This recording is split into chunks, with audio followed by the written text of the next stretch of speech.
Praise the Lord, everyone. Today is February 6, 2025. As I share my video journal for today. For today, we are talking about signs that God is testing your faith. So here are some uh, signs that God is testing us. So if God is giving these struggles and trials to know if we are still gonna hold on to our faith. So let's begin. Number one, heartbreak. We could read this in Psalms chapter 34, verse 18 to 20. For the Bible said, "The Lord is nigh unto them that are of a broken heart, and saveth such as be of a contrite spirit." Verse 19, "Many are the afflictions of the righteous, but the Lord delivereth him out of them all." In verse 20, "He keepeth all his bones, not one of them is broken." We are heartbroken, but the Lord still doesn't leave us. He wants us to know that He is there. So number two, hopelessness. We could read this in Jeremiah chapter 29, verse 11. For the Bible said, "For I know the thoughts that I think toward you, saith the Lord, thoughts of peace and not of evil, to give you an expected end." Amen. So, if we are hopeless, always remember that God has a plan for us.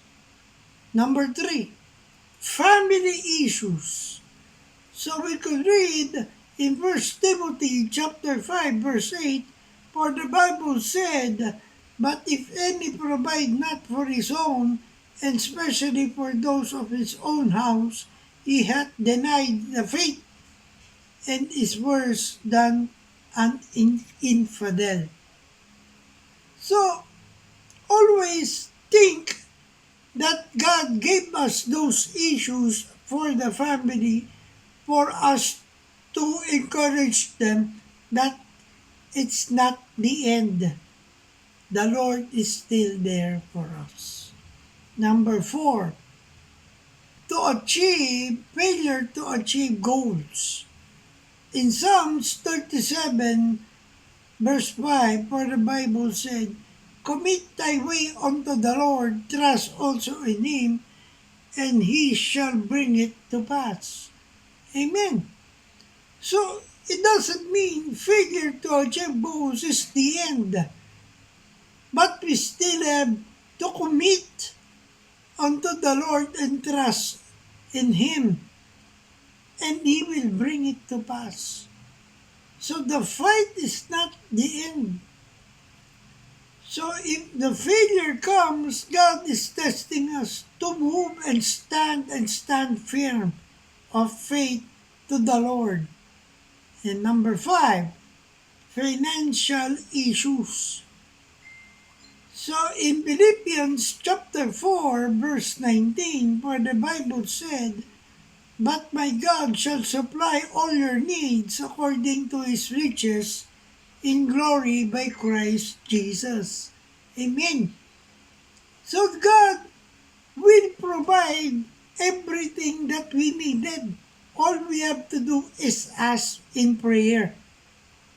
So, if we are encountering financial issues, we are lacking of calling to the Lord.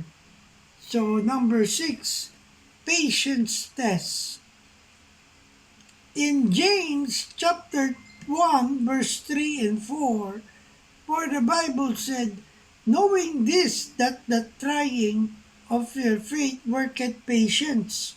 Verse 4, "But let patience have her perfect work, that ye may be perfect and entire, wanting nothing." Amen. So patience is a virtue. So we must learn how to be patient in everything that we ask and let it not be destroyed us. So number 7 is isolation. We could read in 2 Corinthians chapter 6 verse 17 to 18, for the Bible said, "Wherefore come out from among them, and be ye separate, saith the Lord, and touch not the unclean thing, and I will receive you." Verse 18, "And will be a father unto you, and ye shall be my sons and daughters, saith the Lord Almighty." Amen. So, we should be isolated from others because God wants us to be closer to Him, to be refined and mold us, to strip away what isn't needed and shape is largely into who we need to be. So stay strong in faith. God is preparing you for a better purpose. So stay positive and trust if you are facing a storm, and trust God, and still trust God. Amen. So I hope I have inspired you with this video journal of mine. Remember, we are on a mission. Keep the fire burning, for we live to serve God. Stay safe and God bless everyone. Good morning.